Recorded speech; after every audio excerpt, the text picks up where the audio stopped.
How scary is extreme antisocial behavior? It's totally mind-blowing, breaks every norm. But it all started with this. This kid who looks so harmless actually gets joy from killing. When bored, he watches farmers mow, watching life get neatly cut down.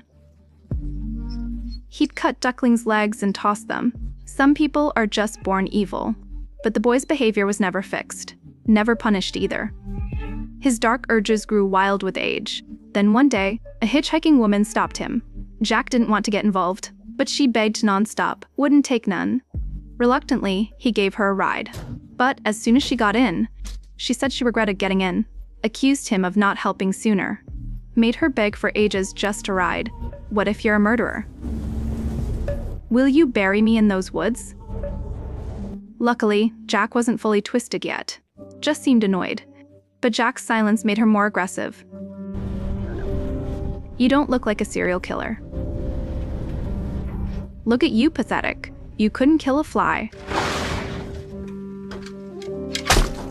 Even though it was his first kill, he didn't feel fear, he felt a rush. Like he'd unlocked a whole new world. He stashed the woman's body in the freezer.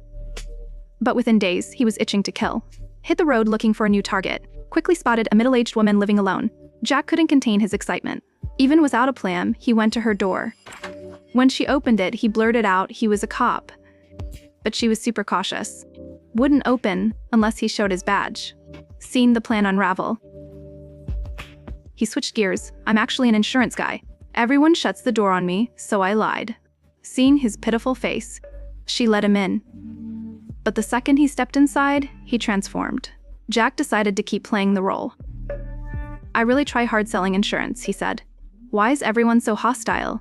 He ranted, said he hated the world, acted like it was real. When he was done, he yanked her down and choked her hard. To make his performance perfect, he switched again, looked remorseful. Asked if she was okay, brought her water, just as she started to believe him.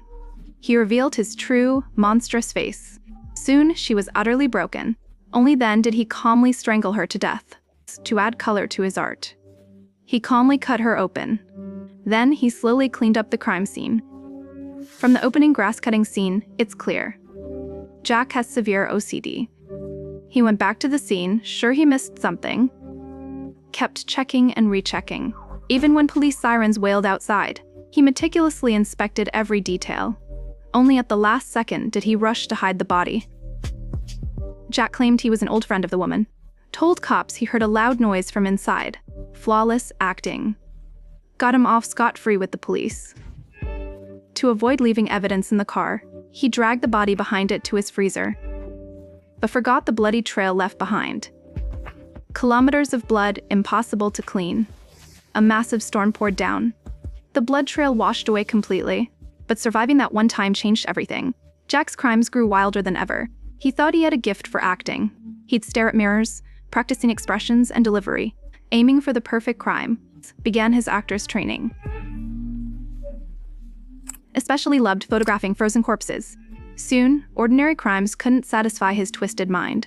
Jack craved something more thrilling to kill. He posed as a hunting-loving farmer and started hanging out with a single mom and her kid. But this sweet little hunting trip was just the start of their nightmare. He patiently explained how the rifle worked, but the kid couldn't care less, until Jack climbed the tower, raised his gun, and pulled the bolt. That's when the mom realized something was terribly wrong. She threw herself over the kids, frozen in fear. But Jack's screams and the gunshots felt like a death knell ringing louder and louder. Eventually, the little boy panicked and ran.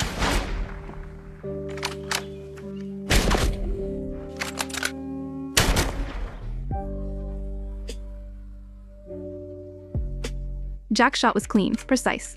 He killed both kids in seconds. The mom just stood there, paralyzed, staring at the picnic food she'd packed. Maybe he wanted a slice of pie. The stunned mom started feeding him, like he asked.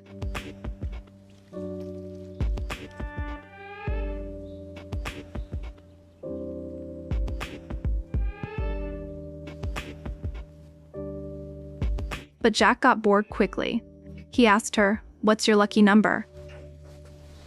He grinned when she told him. She suddenly understood her trusted lucky number minutes was now her countdown to death.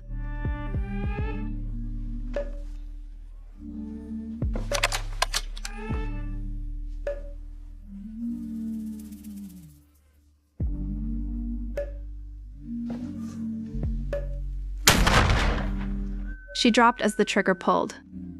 But she wasn't dead, not because Jack missed. Just because he wasn't done playing, she crawled into a ditch and played dead. But her body wouldn't stop shaking.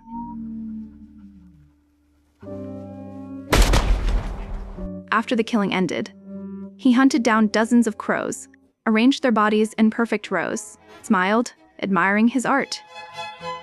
The colors, the emotion, they were there, but Jack still felt something was missing. He posed the frozen kid like he was waving hello. Finally, he smiled, totally satisfied with the result. But that high-speed rush faded way too fast. Jack quickly moved on to hunt his next victim. He started dating this young, pretty blonde girl. So, what exactly did you do for work?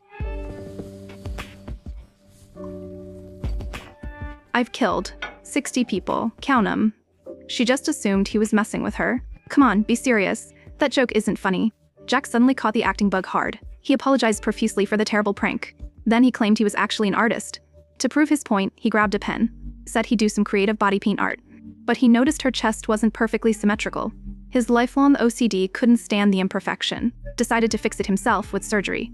She was absolutely terrified by his proposal. Ran downstairs desperately looking for a police officer, but the cop just thought they were drunk.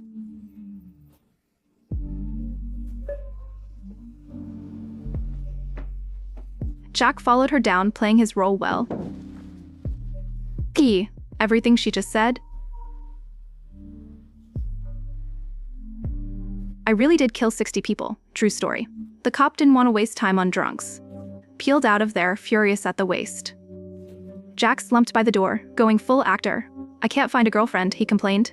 Always make bad jokes, ruin everything I touch. I'll change my ways, I swear it. She helped him inside, trying to soothe him. Offered to order some late-night snacks for him.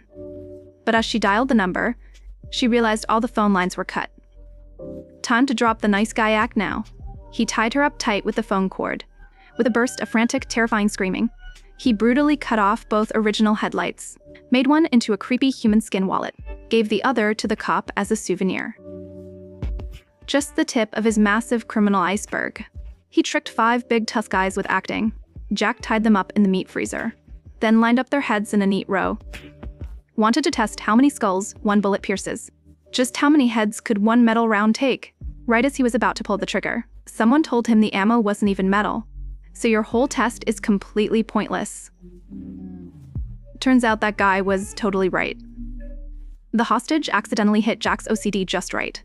Bought them a little more precious time to live. Wait a sec, can you wait till I get back to die? Jack ran back to the gun shop to return it, but the shop owner said no returns once taken. Maybe you swapped it yourself, buddy. Jack wanted to tear that guy apart, but if the hostages froze, the experiment was ruined. So he went to an old hunter for luck. The hunter, seasoned and sharp, sensed trouble immediately, pulled his gun and demanded to know, why the hell did he need metal bullets? Jack played it smart right away. He acted scared and tried charming the guy. Just as the hunter dropped his guard, Jack sliced his throat with a knife. The fight noise brought patrolling cops over. Jack had already swapped into the red coat. The cops spotted the body lying there. Jack spun around and shot them dead. Jack looked like a killing god driving off in the police car. 2 fresh lives gone, he finally got those full metal bullets he wanted. But when he finally aimed to fire, he realized the target was way too close. His 8x scope couldn't focus properly. Jack's OCD kicked in again. He kept backing up to adjust the distance. The stolen police car kept blaring its siren. It was hard not to attract attention. Suddenly, Jack felt dizzy and weak. A black-clad old man appeared out of nowhere. The film turns surreal as Jack asks, "I've always been here, you just never noticed."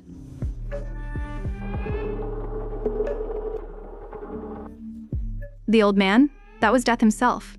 You wanted to build a house, didn't you? Jack always dreamed of building the perfect DIY home. But every time he finished the frame, he'd tear it down, totally unsatisfied. Just like his twisted soul.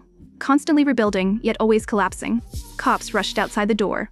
Jack knew this was it. He was done for. He'd make one final piece of art. He quickly wired all the frozen bodies together. He arranged them into the shape of a cabin. To Jack, it was perfect art. To Death, it was completely absurd. Then the scene abruptly cuts away. Death takes Jack to a golden wheat field. He sees men working hard in the fields. But that neat feeling of life being harvested? Gone. Then he's dragged to the gates of hell. Climb that cliff, and you reach heaven. But someone like you, never making it. Yet Jack refused to believe it. He even claimed he wasn't guilty. He clawed his way up the cliff, but halfway up the steep slope, he realized there was nothing ahead to hold. Jack fell into the dark abyss, enduring the worst torment hell